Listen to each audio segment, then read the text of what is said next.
A ver, imaginad predicar una austeridad extrema, de estas políticas que, bueno, exigen sacrificios diarios a toda una población. Recortes por todas partes, claro. Exacto. Y mientras tanto, resulta que los fondos de una empresa estatal, que además se dedica a la energía nuclear, están financiando presuntamente servicios de playa, hoteles de lujo y, ojo, noches de discoteca. Tela, es que suena a película. Totalmente. Pues hoy analizamos unas fuentes breves, pero, con una carga de profundidad absoluta. Bienvenidos a esta edición especial del informativo de Hora Raymond. Vamos a desgranar el escándalo que rodea al exfuncionario Demian Reidel. Hola a todos. Sí, es un caso que, a ver, desde el punto de vista de la gestión pública, presenta unas aristas Ya fascinantes. te digo. Pero bueno, antes de sumergirnos en la mecánica de los pagos, los adelantos y todo esto, es imperativo hacer una pausa obligatoria. Claro, las cosas claras desde el principio. Eso es. Dado el contenido político y, bueno, judicial de las fuentes de hoy, hay que dejar clarísimo que en este espacio no tomamos partido. Cero sesgos, ninguno. Ninguno. Nuestro objetivo es estrictamente informativo. Vamos a reportar de manera neutral y clínica las acusaciones y de la misma manera expondremos la defensa del acusado. No respaldamos ninguna postura política, ni de un lado ni del otro. Simplemente exponemos la información que hay sobre la mesa para entender los mecanismos, ¿no? Exactamente. Pura anatomía del caso. Pues venga, carta sobre la mesa. Porque la verdad es que el escenario plantea una disonancia cognitiva tremenda. Ya, el choque entre el relato y los datos. Eso es. Por un lado ves gastos de excentricidades y por el otro el discurso oficial de recorte total. Y a ver, para entender la magnitud, las fuentes sugieren que no empecemos por los contratos grandes, sino por la calderilla. Por lo cotidiano, claro. El día a día. O sea, el uso de las tarjetas corporativas. Pues mira, es el punto de entrada perfecto, porque revela la porosidad de la administración. Las fuentes indican que estas tarjetas, que a ver, están pensadas para viáticos estrictos o imprevistos. Claro, un taxi, una comida de empresa. Exacto. Pues registraron consumos en tiendas libres de impuestos, tiendas de ropa, peluquerías de alta gama, servicios de playa Madre mía. y hasta discotecas. Y también gastos en el extranjero, sumando movimientos por cientos de millones de pesos. ¡Qué barbaridad! ¿Todo esto de los fondos de una empresa nuclear del Estado? De ahí salía presuntamente el dinero, sí. Es que ahí la lógica administrativa salta por los aires. O sea, a ver, te pongo un ejemplo. Es como si a alguien en su empresa le dan la tarjeta corporativa para comprar material de oficina. Para comprar bolígrafos y folios. Claro. Eso es. Y de repente vuelve a la oficina con facturas de motos de agua y un día completo de spa. O sea, yo me pregunto, desde un punto de vista administrativo, ¿cómo justificas un servicio de playa en las cuentas de una empresa nuclear? Es que no cuadra. El banco no bloquea eso automáticamente. Esa es precisamente la falla tectónica del sistema que revelan estas investigaciones. Y la respuesta, ojo, está en los mecanismos de elusión. A ver, explícame eso. Lo alarmante no es que alguien se equivoque categorizando un café. El mecanismo central, según detallan los documentos, es el famoso adelanto en efectivo. Espera, ¿un adelanto en efectivo? O sea, ir a un cajero y sacar los billetes físicamente. Exactamente. ¿Sacar el dinero en mano? Pero, a ver, el dinero no desaparece por arte de magia. Si tú sacas 2 millones en efectivo, la contabilidad interna te sigue exigiendo un recibo a fin de mes. Tienes que justificar en qué te has gastado ese adelanto. Claro, la deuda con la empresa sigue ahí, no se esfuma. Pero al usar efectivo, ganas dos cosas vitales para cualquier irregularidad financiera. ¿Cuáles? Tiempo y opacidad estructural. Fíjate, si tú pasas la tarjeta por el datáfono de una discoteca, el extracto del banco refleja al segundo el nombre del local, la hora, todo. Deja una huella digital que no puedes borrar. Eso es. Pero al sacar efectivo, rompes esa cadena de trazabilidad. En el banco de la empresa estatal solo aparece un concepto genérico de adelanto de efectivo y la cantidad. O sea, creas un muro ciego. El banco sabe que el dinero ha salido, pero ni idea de a dónde ha ido a parar. Y en ese espacio de opacidad es donde operan los malabares contables. Porque, a ver, luego ese dinero hay que rendirlo, ¿no? Claro, tienes que entregar los papeles. Pues las investigaciones sobre estos esquemas apuntan a que para cubrir el hueco se usan facturas falsas, proveedores fantasma o se inflan conceptos muy genéricos como gastos de representación. Que son súper difíciles de auditar a posteriori. Exacto. El efectivo te da esa barrera para ocultar el servicio de Peplaya bajo una montaña de papeleo justificado semanas después. Madre mía. O sea, cogen una herramienta legítima para emergencias y la convierten en una caja negra. Totalmente. Y claro, si usan las tarjetas para enmascarar estos lujos cotidianos, la opacidad nos lleva a la pregunta grande. A los fondos estructurales. Eso es, cómo extraen el capital de verdad. Porque pasamos de un tío gastando en la peluquería a una presunta corrupción institucional masiva. Pues ese salto es el núcleo de la denuncia penal del diputado Esteban Paulón. Los documentos señalan que la denuncia va directa al delito de malversación de caudales públicos. Palabras mayores. Sí, sí. Y lo más crucial es que la acción legal intenta establecer un hilo conductor hasta figuras de muchísimo peso en el gobierno. Fíjate. Cita específicamente al ministro Luis Caputo y al vocero Manuel Adorni. Todo esto describiendo un esquema que en principio catalogan como robo hormiga. A ver, me detengo ahí. Lo de robo hormiga me parece casi una ironía macabra, ¿sabes? Ya, porque de hormiga tiene poco. Claro, el robo hormiga es llevarte celo de la oficina, pero aquí las fuentes hablan de cientos de millones, y de hecho lo que me parece incomprensible son los sobreprecios de los contratos. Uf, esa es la otra gran pata del escándalo. Es que hablan de sobreprecios generales del 140%, y ojo, en compras de software, valores inflados hasta un 1000%. ¡Un 1000%! Es una barbaridad. Es una cifra que, bueno, desafía cualquier margen de error comercial. Totalmente. Y aquí surge mi gran duda sobre los controles del Estado. A ver, si un programa informático cuesta 10 en el mercado y tú pasas una factura de 110, Aplicando ese 1000%, sí. ¿cómo es que los auditores del Estado, cuya única función es vigilar el dinero público, no paralizan eso al instante? O sea, ¿cómo no saltan las alarmas? Pues la explicación a ese fallo institucional radica en qué es exactamente lo que estás auditando. La diferencia entre bienes físicos y bienes intangibles. A ver, explícame eso, que me interesa. Imagina que aprueban comprar 100 sillas para los ingenieros de la planta nuclear. El auditor va, cuenta físicamente las 100 sillas, mira el catálogo y si ve que las han cobrado a precio de oro, pues la irregularidad es manifiesta. Claro, una silla es una silla. Tiene un precio de mercado súper claro. Exacto, el precio está anclado a la realidad material.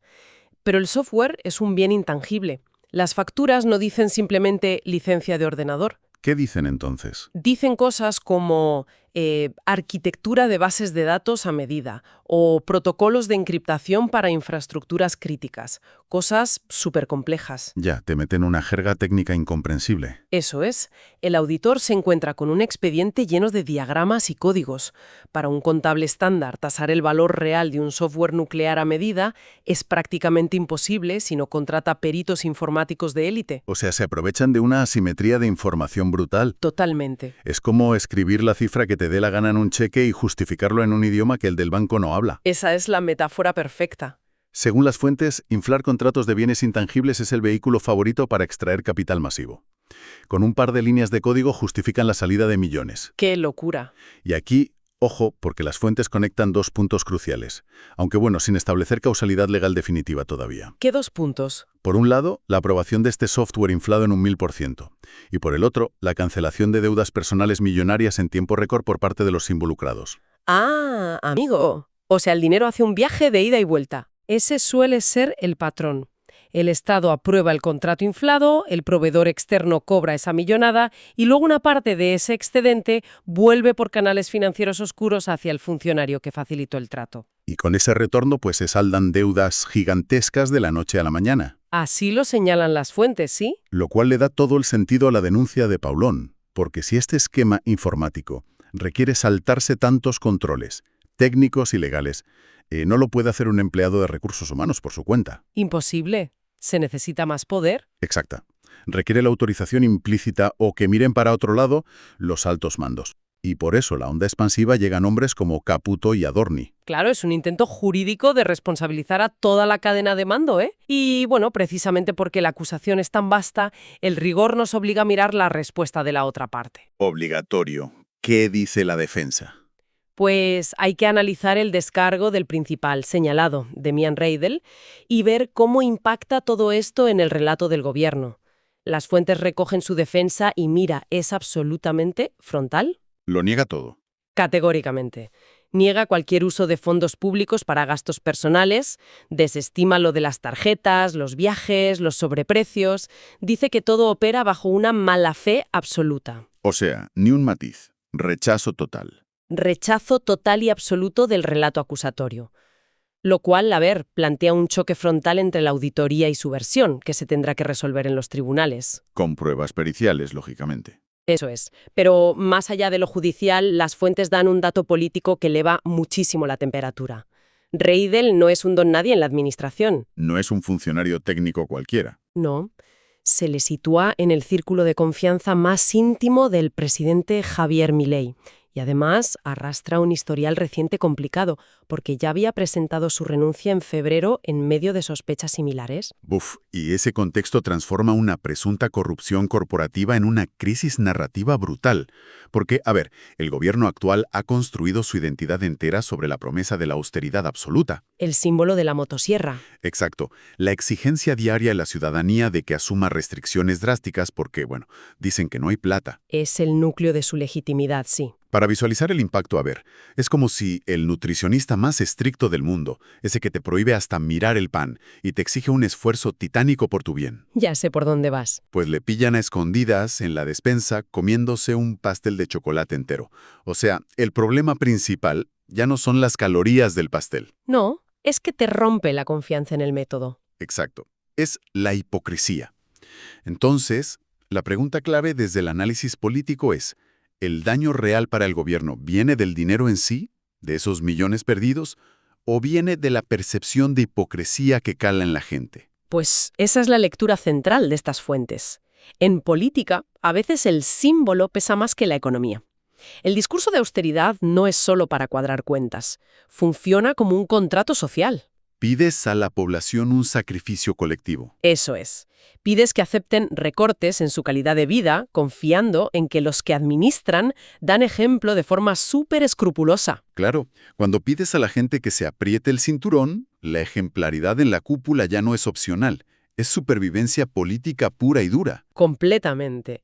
Entonces, cuando surge una investigación que vincula a alguien del círculo íntimo del presidente con presuntos gastos en discotecas, servicios de playa y compras internacionales con dinero público...